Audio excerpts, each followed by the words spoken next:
Unfiltered. Ricky Bo, Bill Colarulo. Philadelphia Sports Talk.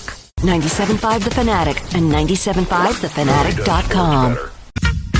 Welcome in to Unfiltered, everybody. After a 9-19 start for your Philadelphia Phillies, a negative 54 run differential, and in the bottom of the league in almost every single category at the plate, on the mound, and in the field, the Phillies did what we all thought was coming. Rob Thomson has been relieved of his duties as manager, and Don Mattingly, Donnie Baseball, takes over for the remainder of the season. Well, let's start what everyone's been waiting for. Ricky Bo, thoughts, my friend?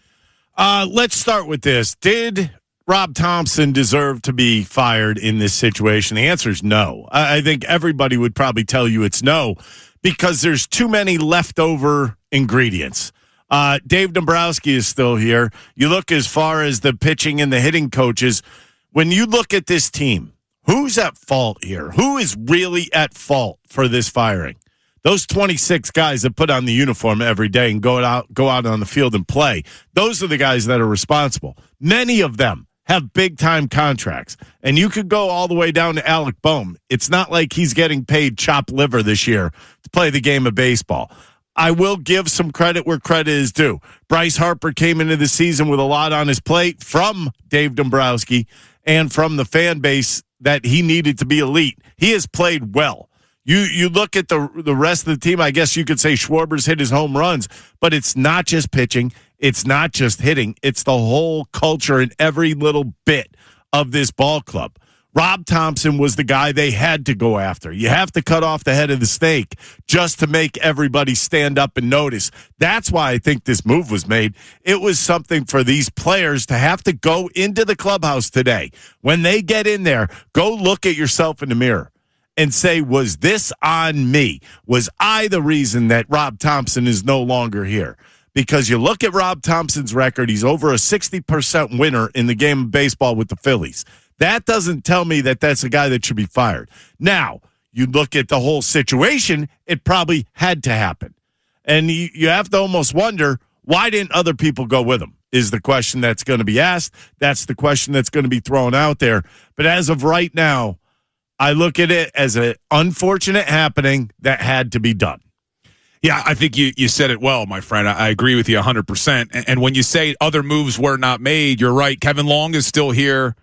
Caleb Cotham is still here as the pitching coach. So here's what the official moves are for your Philadelphia Phillies. Rob Thomson relieved as manager. Don Mattingly named interim manager. To take over for Don Mattingly as bench coach, they moved third base coach Dusty Watham to bench. To replace the third base coach, they had to bring up the AAA manager, Anthony Contreras. That's your third base coach. Those were the only moves that were announced by the Philadelphia Phillies today. So it looks like Long is here, and it looks like Caleb Cotham is here. But I'm right there with you, Ricky. I mean, Rob Thomson, I think this is the right move because you can't fire all the players at once. Even firing Dave Dombrowski at this point doesn't really do anything to try to wake up the team. I think this was the right move. But here we are now talking about the loss of a guy who has the highest winning percentage in franchise history. He finishes his career .355 and .270 with a .568% winning percentage. They've gone to the postseason all 4 years he was manager. The problem, though, was in addition to coming out to a 9-19 start this year, they've lost 8 of their last 10 postseason games. That's a big problem. That's what a lot of people remember. I think a lot of things really go into this, but it's got to start with your roster. I mean, when you look at the roster right now, you have all these guys that are signed throughout, guys that are signed for multiple years here in Philadelphia. So why is that Rob Thomson's fault? Why does it have to be his fault? I guess you say, that does he have his players playing to their highest potential right now? The answer would be no. They are not playing to the highest potential. But I think there's a lot of different ways that people are going to look at this, and I cannot wait to hear what the fan base has to say today and our callers have to say today, our voice memos have to say today, because there's going to be people that are upset about it.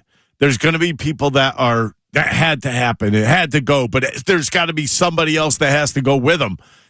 I think it could be as simple as this. I think, and this is honest opinion, I think Rob Thomson is a stand-up individual. it would not have surprised me. Now, I don't know if this happened. I don't know if it could have happened. I'm wondering if he was told to fire the other guys, and he declined.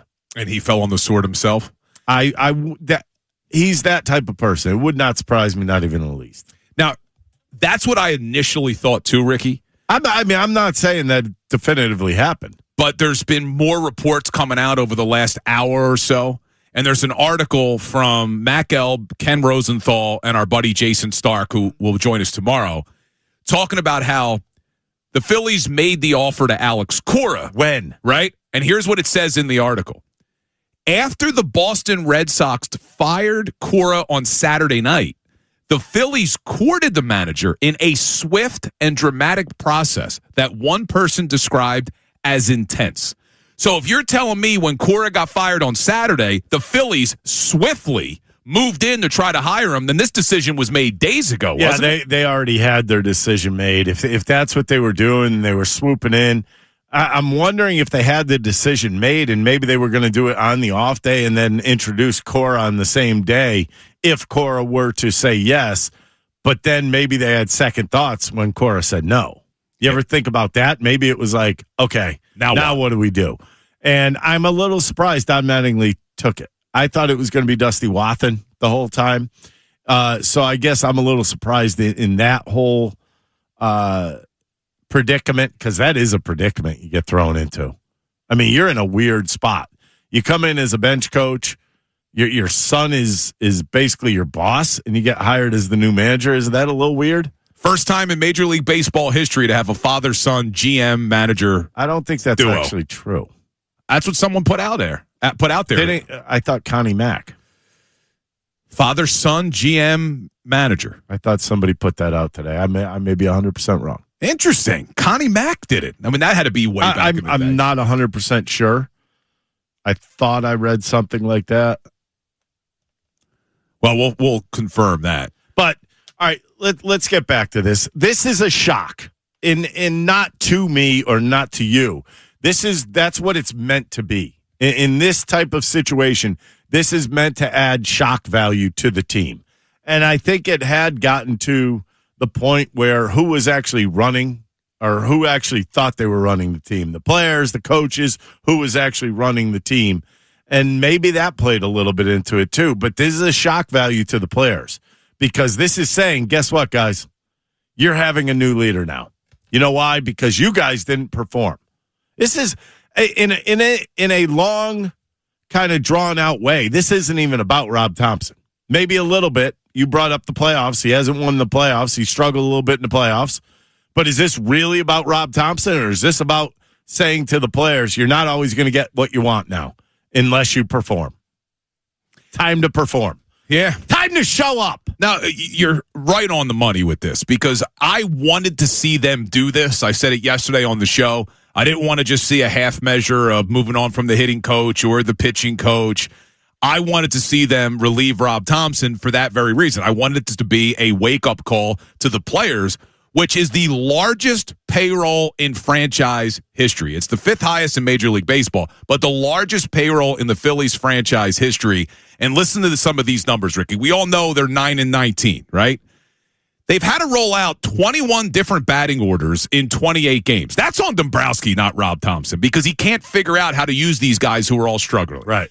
They're a minus 54 run differential, which is not only the worst in baseball, the closest to them is a minus 28. Like, they are almost double worse run differential than the second worst team. They're 28th in runs scored, 28th in hits, 29th in batting average, 29th in OBP, 27th in slug, 29th in OPS. All right, but it's not just the offense. They're 28th in ERA, 29th in whip, 30th in opponent batting average. And when you just look at the starting rotation, a starting rotation that was number 1 in innings pitched last season is 22nd right now. Number 2 in ERA from your starters last season, last in Major League Baseball at 30, and the fielding has been shoddy at best as well. So when you look at all of that, you can't fire everybody on the team. You can't get rid of all these players, but ultimately it's their fault. And they got to look themselves in the mirror, like Ricky said, and realize this guy, Rob Thomson, who has always fallen on the sword for us, who has always stuck up for us, now is without a job, even though he has the highest winning percentage in franchise history because of us. And they better wake up and they better win tonight. And when you look at what they have coming, Ricky, in the next few weeks, this is an opportunity for them to get rolling. You got the Giants, the Marlins, the A's, the Rockies, and then the Red Sox. 5 series in a row where you should be able to win a majority of those series. Wake up and start winning some baseball games. Well, you have to wonder, did they make the decision right here because of that whole situation looking in front of them? With the Giants, the Marlins sitting in front of you right now. You have the Red Sox who have not been playing well. You have teams that you could kick the living daylights out of standing in front of you. It was that the reason why this was the timing of the move, that they felt like, oh, you know what? You know what they look at? This is going to sound weird. That I think they would look at it like, let's say they went 6-3 in their last 9 and Topper was still here. They would say, oh, well, we can't do anything now. But I think they found an opening here, knowing that if they put Mattingly in there right now, he could go on cruise control for a little while, and the team could play poorly and still win some of these games. Did you bring up the stat about their batting average against? No, but that is dead last. I think I did say it, 30th in opponent batting. 286. So also, what I thought you said, and I didn't bring it up, not only their batting average against, something Jason Stark had told us before, their batting average on balls in play. Now, this goes to how bad they've been in the field. 354 opponent batting average on balls in play, which is the worst since 1899's Cleveland Spiders. That's how bad things have been. That is terrible. And you can't put it all on Rob Thomson, but unfortunately, he's the guy that takes the fall. Now it's time for them all to wake up. But here's what we got going on today. I want to hear from you. Ricky wants to hear from you. We want to hear Phillies fans' opinions on this. Was this the right move?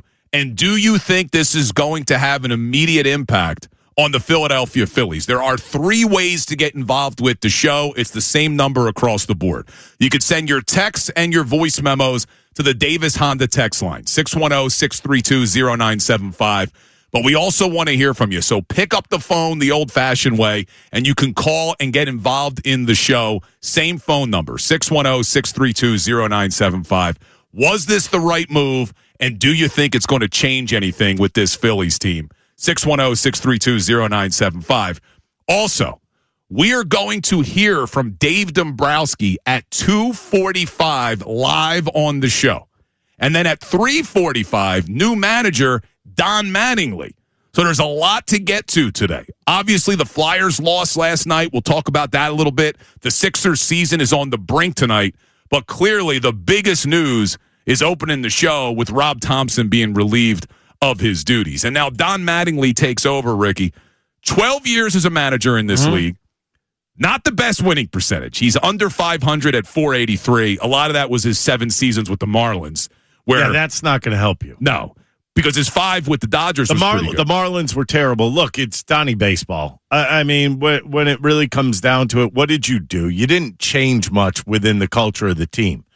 Don Mattingly's been there since the season started. So are you really – this probably was not the Phillies' first choice, which it wasn't, which we've come to find out. Yeah, it is being reported by a lot of reputable sources. They did, in fact, make the job offer to Alex Cora. Dusty Wathan must be pissed that they passed him over. He constantly gets passed over. Well, now he's the bench coach. Is that a promotion from third base coach? A little bit, right? Yeah, but it's just always the next step. Kind of like always bridesmaid, never a bride. Never a bride. But when you think about this whole situation, we know. And everybody knows, and you have to wonder, does the Pobo know that he's part of the problem? We have a good club. No, you don't. Obviously. Well, he needs... and by the way, during that we have a good club thing, when he was in that situation and time period, they had Otto Kemp, Rincones. Remember? Aiden Miller was going to be great for them. Yeah. And we didn't run it back. Take a good look at what the bullpen did. Yeah, where's the bullpen now? Yeah, they've struggled as well. And when Dombrowski meets with the media at 2:45, I would expect him and hopefully he takes a lot of responsibility here because you're the architect of this team that is struggling beyond belief. And I see our phone lines are already blowing up. Text lines already blowing up as well. We do want to hear from you and get all the reactions to what happened today. Rob Thomson relieved of duties. Don Mattingly named as interim manager. But the Phillies press release does say he will be interim manager for the remainder of the 2026 season. So it doesn't appear as if they're going to bring in anyone from the outside now. But the reports are they offered Alex Cora the job. This is being reported by The Athletic, Ken Rosenthal, Jason Stark, and Matt Gelb. And Alex Cora decided he wanted to spend the summer in his native Puerto Rico with his fiance and his twin sons. He felt that he would not be able to give the best version of himself, according to a person briefed on his thinking. So the job offer was made. We know Mattingly said before this season he didn't want to be a manager anymore. Yes, that's why I'm a little bit taken back. But here we are now. And a lot of fans probably are saying to themselves, we predicted this. I did not think that it would happen this soon. When they fired Joe Girardi, it took 51 games, Ricky. Here we are, 28 games into a season where you're on the heels of winning 96 last year, the most during Rob Thomson's tenure. And here we are, only 28 games into 2026, and things have gotten so ugly. Rob Thomson, no longer manager. Now, did he get an opportunity to address the team, you think, or is he just out? Does Rob get an opportunity to address his players? I would hope. I would hope they would give him an opportunity, but I don't know. The timing that it was done doesn't give it. What you think he's sitting around for 4 hours waiting to talk to his team? Probably not. Maybe. I mean, because Rob's probably done in baseball now. That long career, it's over. All those years. Well, he was going to retire before he took the job, remember? Yep. And now he tacked on, almost 4 years. You know what? A pretty good run for him. Pretty good run.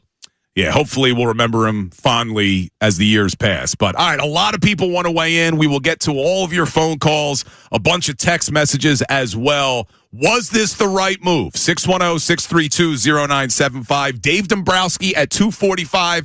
Don Mattingly at 3:45. You're certainly going to want to stay with us all day long as we react right here on Unfiltered, 97.5 The Fanatic, NBC Sports Philadelphia.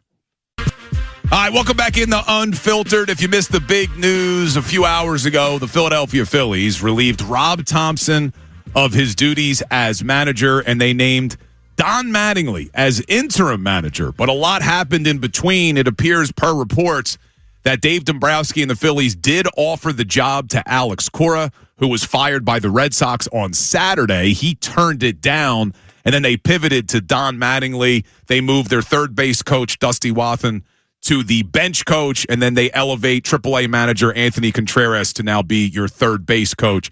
It seems clear that Don Mattingly will only be here this season. Now, if they go on a run like they did with Rob Thomson in 2022, who knows? But it doesn't appear that this is going to be a long-term solution. But now, here we are, 9-19. Was this the right move? Can this get the Phillies going? A lot of people want to weigh in. You can as well. 3 ways to get involved in the show. All the same phone number, 610-632-0975. That's the number for the Davis Honda text line. That's the number for your voice memos for We Hear Ya. And that's the number for your phone calls, which we will get to. But I want to check the Twitter poll right away. Simple question. Was this the right decision? Yes or no? That's going to be the subject of our Twitter poll today. Always brought to you by Dr. Avi Donapel of Iron Mountain Men's Health, keeping the poll strong. What do we got, Sil? Was firing Rob Thomson the right decision? Simple yes or no. Early numbers say 62% voted yes, 38% saying no, with a heavy amount of votes to start. All right, now, Ricky, I know you and I both agree. We don't think this was Rob Thomson's fault. It's on the players. But I do think this was the right decision. I'm not going to go against my own thought process. Yeah, I did believe something had to be done. And I think we talked about cutting off the head of the snake, which you can't. What are you going to do? Fire the batting practice coach? What are you going to do? Fire the bullpen coach? No, that's not going to happen in a situation like this. Do I believe that certain other guys should be walking on pins and needles right now? Yeah, and they probably are. There's absolutely no doubt about it. And if you don't believe me that guys were walking on pins and needles, Think about the excuse that Kevin Long brought up last week about, we don't have any left-handed throwers to throw BP on the road. You know what? That's garbage. Yeah, it really is. And that to me is like a coddled baseball player. I mean, think about this. When I played, you think we always had lefties and righties throwing batting practice? No. Whatever arms were available, that's what you were getting during batting practice, period. And that's the way it should be. And I believe it was Kyle Schwarber who said, doesn't matter if it's a righty or lefty, it's a ball coming at you. It's a projectile, right? So, I mean, in my eyes, something had to be done. And it was either going to be the pitching or hitting coach or the manager. And they went for the big chop. I mean, obviously, I think a lot of people, in my eyes, your eyes, there's more people involved in this. There's more people that didn't get the right roster involved. And that may not be just Dave Dombrowski. That may be a bunch of people that work for him and numbers-wise will tell him what they should do and shouldn't do. Yeah. But they have a lot of contracts right now, and that's the thing that's got to be weighing on John Middleton. Hey, got to do something. These guys are here for years now. Yeah, and you need to see, it was Jason Stark who put the article out earlier, and he talked to us about this last week. Is this 2012? Where you're seeing the end of an era? Or is this 2022 where the guys just need a wake-up call by firing the manager like they did with Joe Girardi? That's yet to be decided. All right, let's go to the phones. We got a lot of people who want to give their opinions on this. I want to hear from everybody. Let's go to Roger from PA. Roger, what's going on, man? You're on 97.5 The Fanatic, NBC Sports Philadelphia. How you doing? It's great. Thanks for taking my call. Absolutely. It had to be done. There's no question about it. It had to be done. As the manager, he's in charge of the whole shooting match. So what I can't understand is he's watched these guys fail. Towards the end, at times last year, but all season. Doesn't he see that his hitters are chasing balls in the dirt and have no plate discipline? Doesn't he see that his pitching coach isn't making the right adjustments to help his pitching starters, especially Aaron Nola? He looked like a 20-game winner in a World Baseball Classic. He looked terrific. He gave people reason to think, hey, this guy can have a really good year. That's unfortunately the deal. So let me ask you, Ricky. So he's talking about their approach at the plate. Well, that's Kevin Long. He's talking about their pitching. That's Caleb Cotham. But I guess ultimately, the buck stops with the manager, right? Well, it always goes to the top. You can't. Like I said, you're not going to get rid of everybody. If they were going to do that, it would have been the Cora thing. You do know that, right? Because most likely, if Cora were to come in, he's going to bring his own staff with him. He's not going to trust another staff that's there. And I think that's maybe what Dombrowski was looking to do, was to change the whole turnover. He wanted to go after everybody. But, I mean, when it really comes down to it, there's only one job that really kind of matters that's going to be a shock value, and that's the manager. And it turned into that. And because I've been around where hitting coaches have been fired, and you know what happens? Guys feel bad for a day, and then they're back to their regular routines. Yeah. I told you, hitting coach is a thankless job. One way or the other, it's a thankless job. Yeah, I think this had to be done. All right, before we get back to the phone, Silvana said the Davis Honda text line is going crazy as well. Let's get a text in here, and then we'll get another phone call. All right, this texter says, firing Rob Thomson means nothing. Dombrowski and the hitting and pitching coaches are the ones that should be gone. Thomson did the best he could with what Dombrowski gave him to work with. Middleton needs to get over his fascination with Dombrowski and bring in someone that can get us over the hump. I don't disagree. I think Dombrowski has done a terrible job over the last couple of seasons, but I don't believe firing Dombrowski right now would have done what we needed, which is provide a spark to the players that you currently have. You got to see, is this just an underperforming team, and do they need a wake-up call? You fire Dave Dombrowski, all right, maybe that sends a little bit of a message, but I don't think it does enough to try to wake these guys up. And now, if Don Mattingly comes in and it's more of the same, and this season is a lost season, well, now in the offseason, I think John Middleton's going to have to make the tough decision of moving on from Dombrowski as well, and then trying to figure out how you go forward. But right now, in the middle of a season, you can't trade all these guys. You can't cut all these guys. So I think the easiest thing to do, even though it's a tough decision, is you fire the manager, and you got to hope it wakes the guys up. Right. That's the whole point is supposed to be that these guys understand that it was their fault. That manager would still be there if those guys were doing the job on the field. So if I'm a pitcher on that team and I'm not pitching to the best of my ability, I'm looking myself in the mirror and saying, I got to pick it up a notch. I'm the reason that guy is fired. If there is a guy on that 26-man roster that doesn't think he's part of the problem, he's got a problem. Yeah, it's everybody. No, it pisses me off because there's guys out there that don't think they had anything to do with this. And thank goodness we're going to hear from the right people. We're going to hear from the guys that understand the game and the guys that have done it in a great way. I guarantee you we will hear from Kyle Schwarber. I will guarantee you will hear from Bryce Harper. Those are the guys that know what went on. Those are the guys that understand that they are the ones as players that need to do better. Yeah, and we know for sure we're going to hear from Dave Dombrowski. We'll carry that for you at 2:45. We will hear from new interim manager Don Mattingly at 3:45. But like Ricky said, are Kyle Schwarber and Bryce Harper and the leaders on this team going to stand up and also address the media before tonight's game? We will bring you anything we see from those guys as well. Let's go back to the phones because Steve from Margate thinks Topper was just the scapegoat. What's going on, Steve? Hey, Bill. Hey, Ricky. Yeah, I listen to you guys a lot, long-time listener, and I just personally feel, Rob Thomson was a scapegoat. I mean, as recently as last week, even on your show, you guys said that Dave Dombrowski said that, he doesn't make any decisions till at least 40 games into the season. And,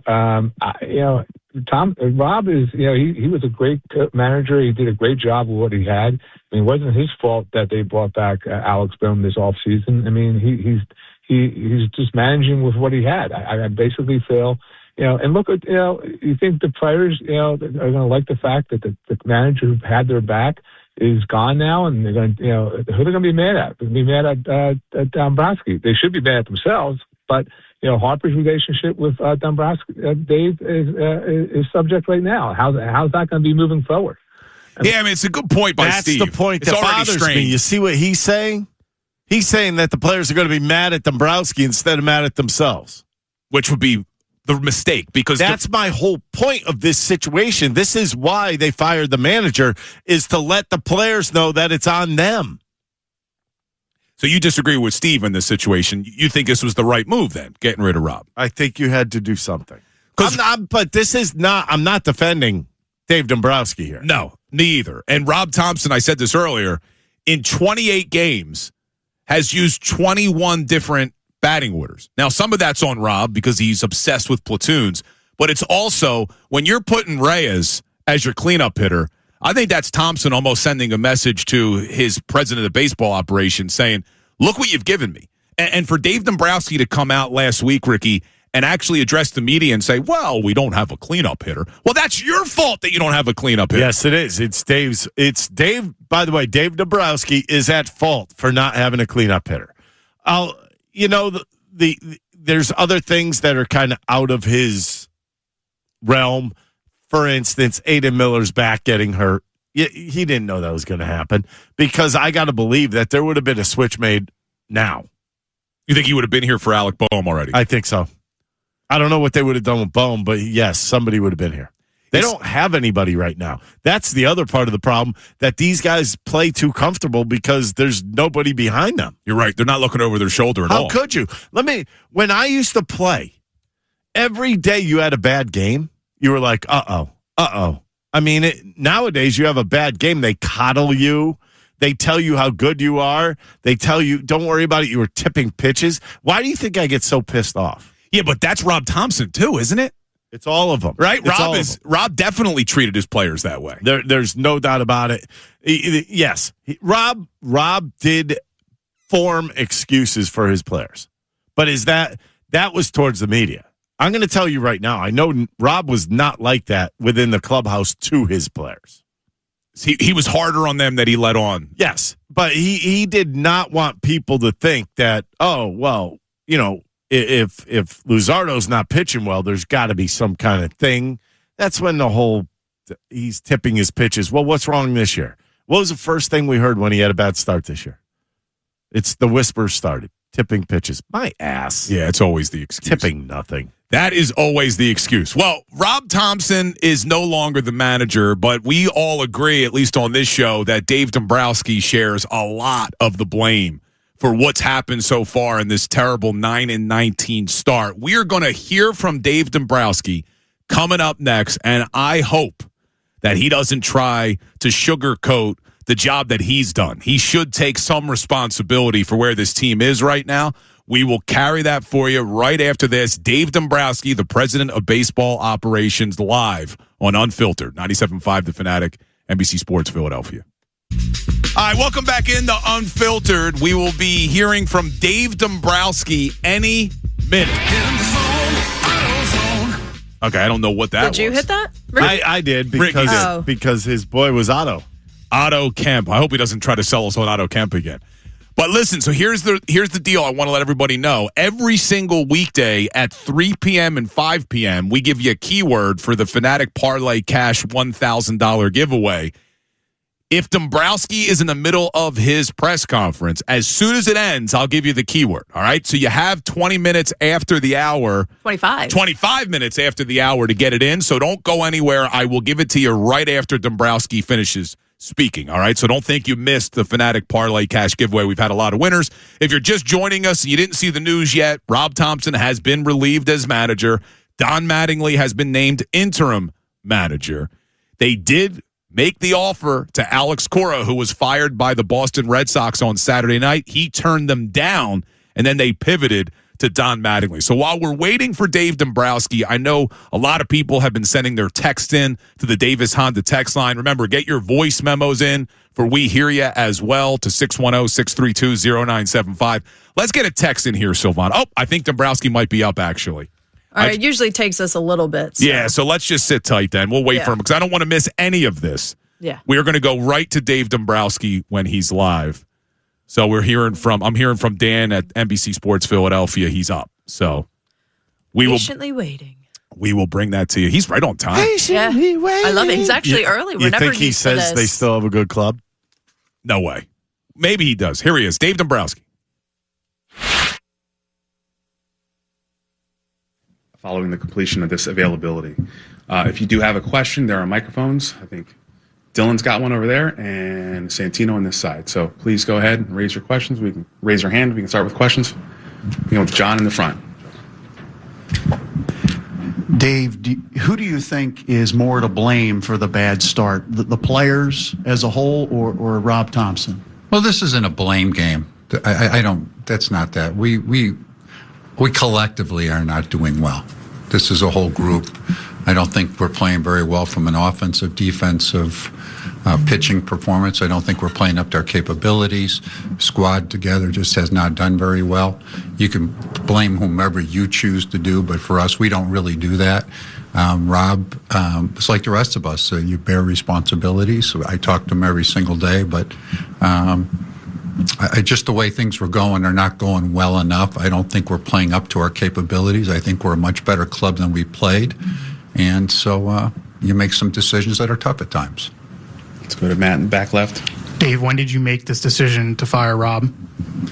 Well, first of all, Rob Thomson, I talked to him this morning, as I talk to him every day during the season. We had a very warm conversation.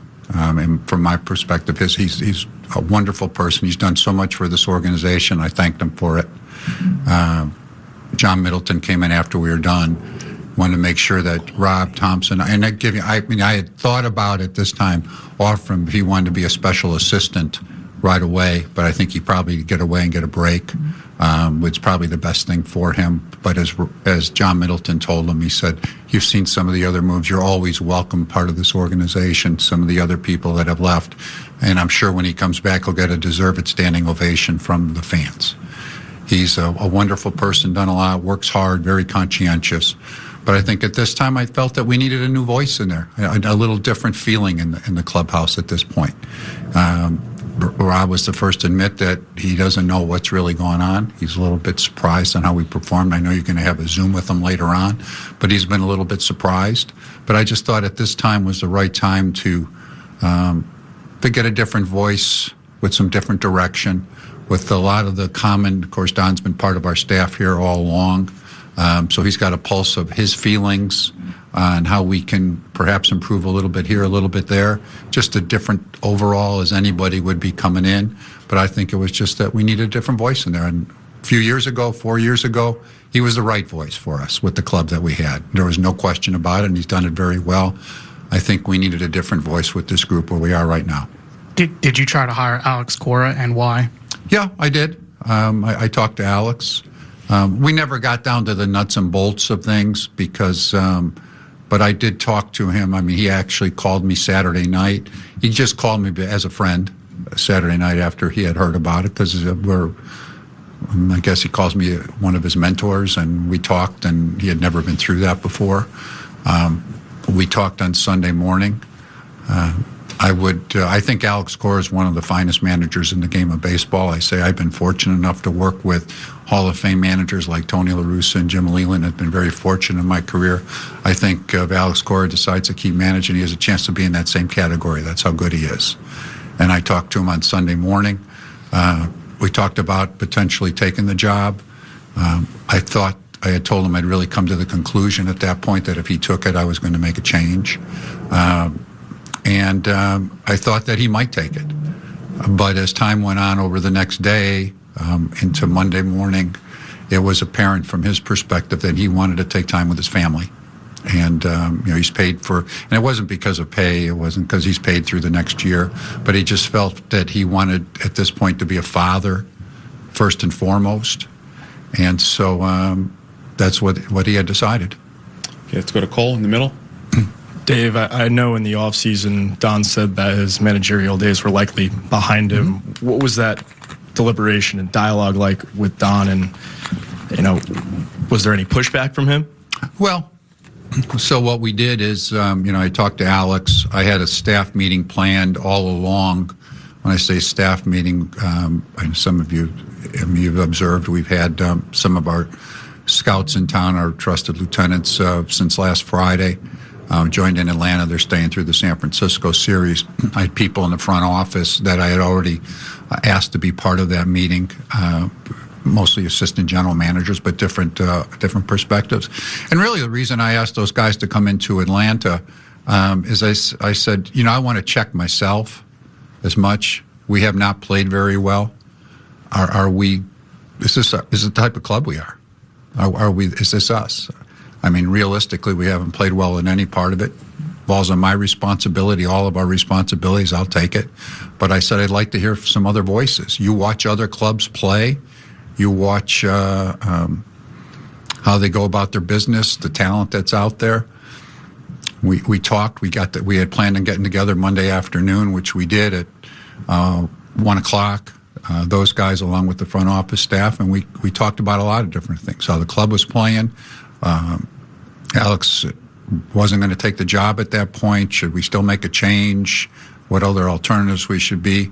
And I came to the final conclusion that we were going to make a change. I think it was the best for the club, that the ideal person to step in at that point. And you're at this time of year, unless you would hire somebody like an Alex Cora, you're going to hire an interim because otherwise you need to go through an interview process.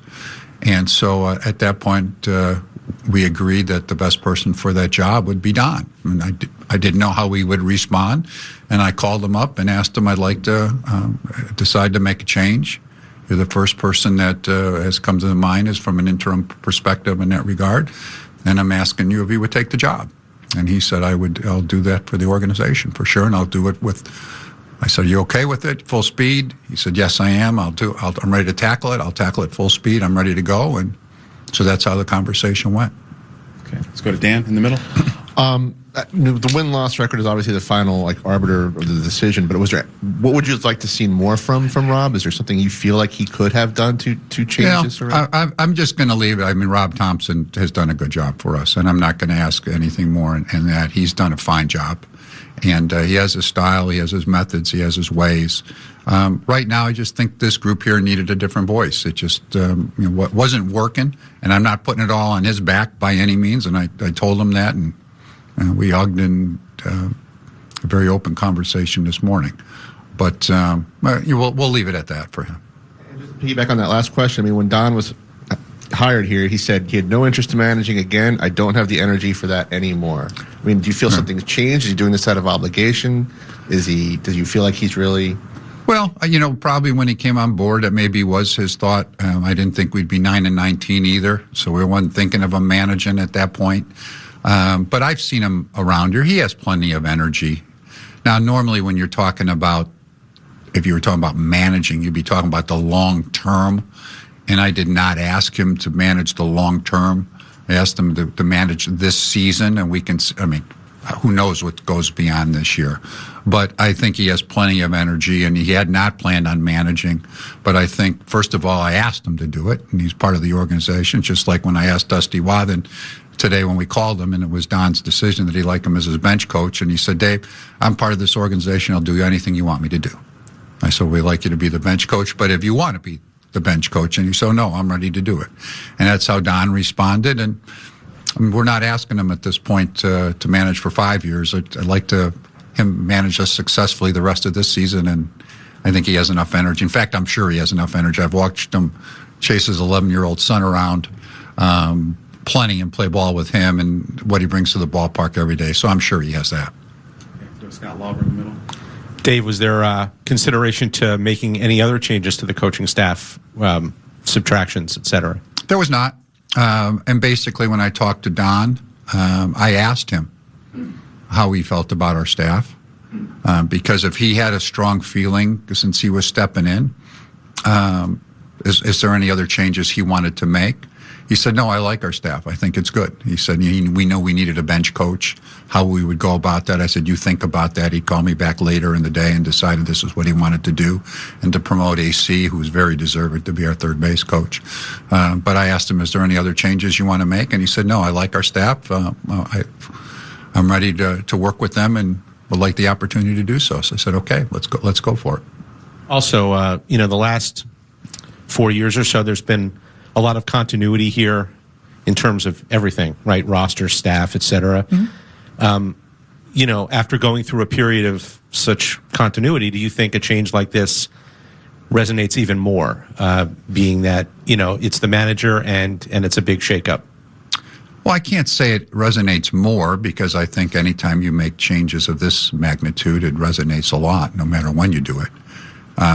Rob Thomson is very well respected in the clubhouse. I know that. The players like him, and deservedly so, and they've accomplished a lot together. But I can't say maybe a little more because they know him better, because they've been together for a long time period. But I think anytime you make a move of this sort, it's a big change, and I think it resonates a lot inside a clubhouse. Jason on the left. Dave, coming into this season, obviously championship goals, it has been here for the last 4 or 5 years. After, 30 or so games and getting a chance to reflect on this first month or so of the season, do you think those are still realistic expectations as with this roster? Yeah, I do. I mean, we won 90, 95, 96 games. And I know people say it's not age that has caught up to us. People I see right now, our guys are not aged out by any means. Some of the guys that aren't even our more veteran guys aren't having a good start to the season. I mean, it's just that would be an inappropriate statement to me. In fact, some of the guys they're having the better seasons of anybody. But if we play the way we are playing now, we're not. But I do think we're better than this, and that's when I asked our guys to come in and talked about it. And do we feel that way? Do you feel that? And unanimously, the feeling was we're a much better club than this. We watched the other clubs play around baseball.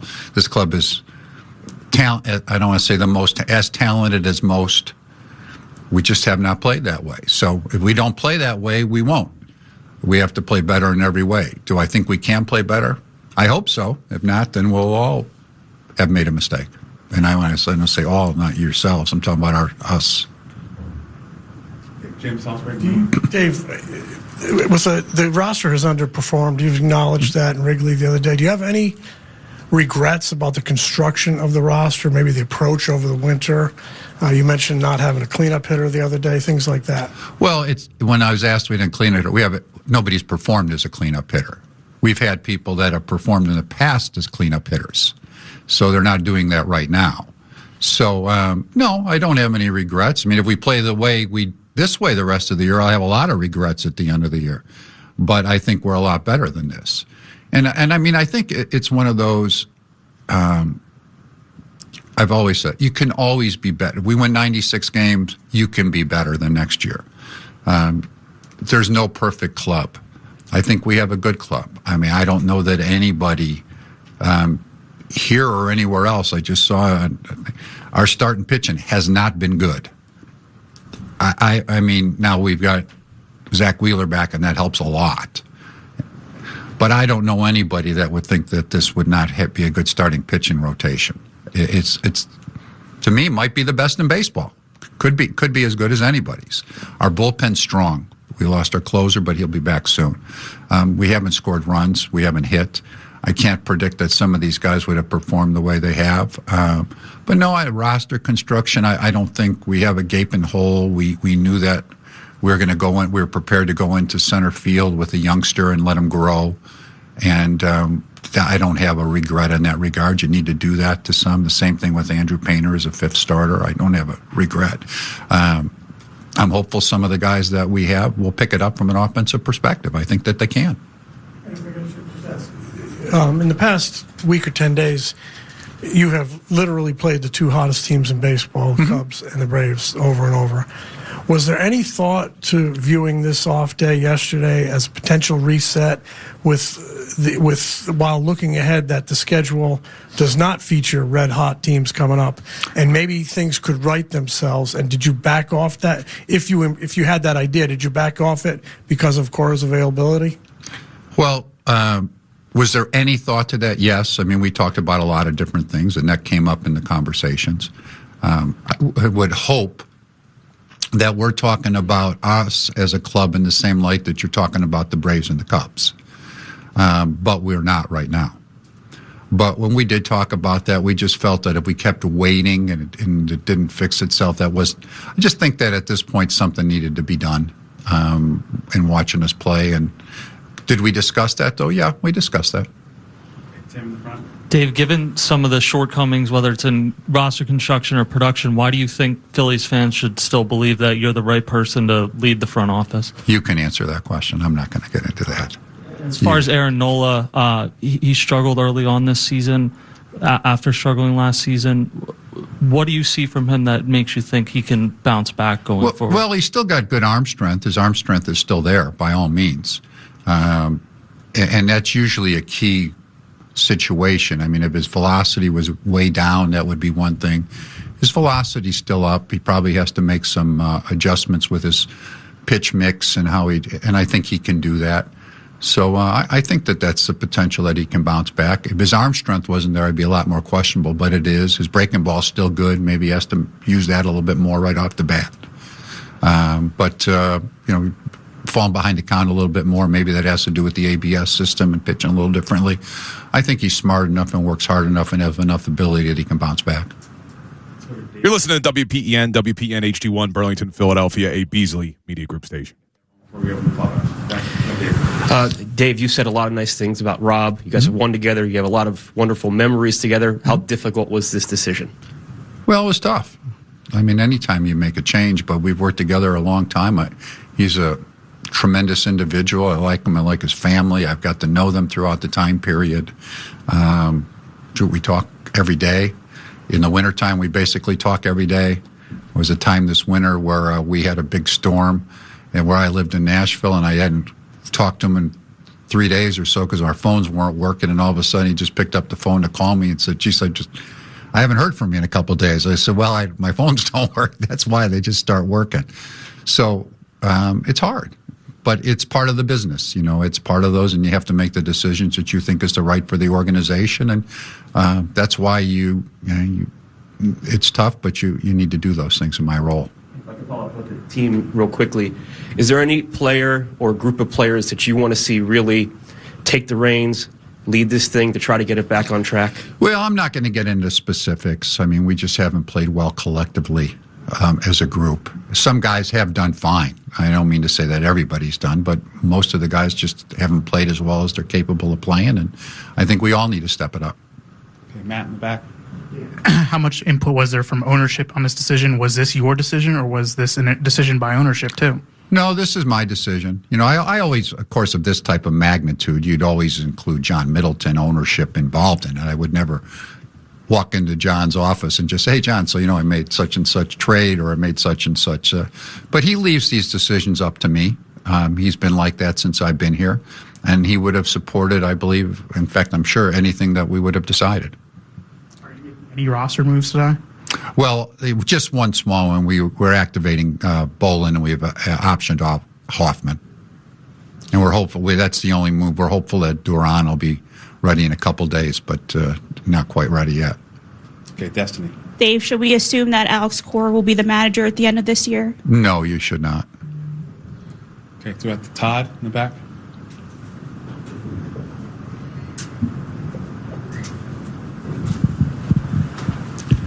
Dave, big picture wise, what do you think of like the long-term health is of the organization, you know, in terms of player development, you know, just bringing new talent into the system, you know, right now, I mean, you called up Felix Reyes the other day. It seems like he was your only option, I guess, short-term impact guy, maybe. I don't even know if he's an impact guy, but you know what I'm saying? Just long-term health organization, player development, drafting. How do you feel about that? Because that's going to be a big role in how this team performs this year and the next several years. Sure. I feel great about it. I think it's very good.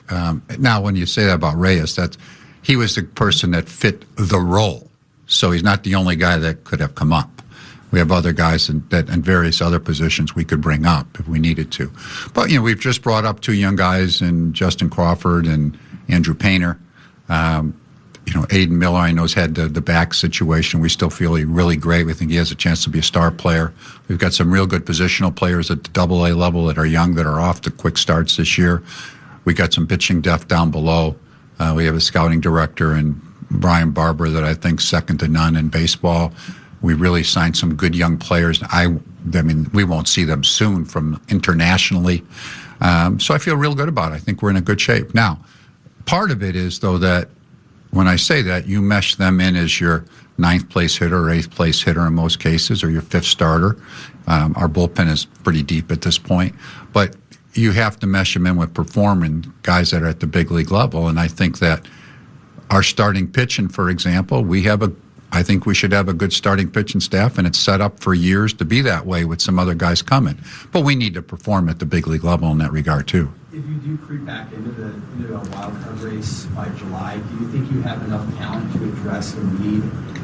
Maybe for a middle of the order bat, you have the talent in the system to kind of maybe do what you did last year, maybe, you know. Well, there's no doubt that we do, yes. Yeah, I get asked plenty about a lot of our players in our organization. And one thing that's changed, you talk about this, I've had trade conversations earlier than I ever have this year. Other clubs haven't been doing very well either. Clubs have called around. There's no question we have the talent. I'm not saying we're going to do that by any means, but there's no question we have that talent. We'll take our last two. Go Jake and then John. You said Rob 4 years ago when he was brought in was the right voice for the room at that time. The room at this point is built around many of the same people and players that were there 4 years ago. I'm curious, from your perspective, did the dynamic of the room change? Did the composition of Rob's message change? What kind of led to the disconnect maybe between the way that Rob was running the team or leading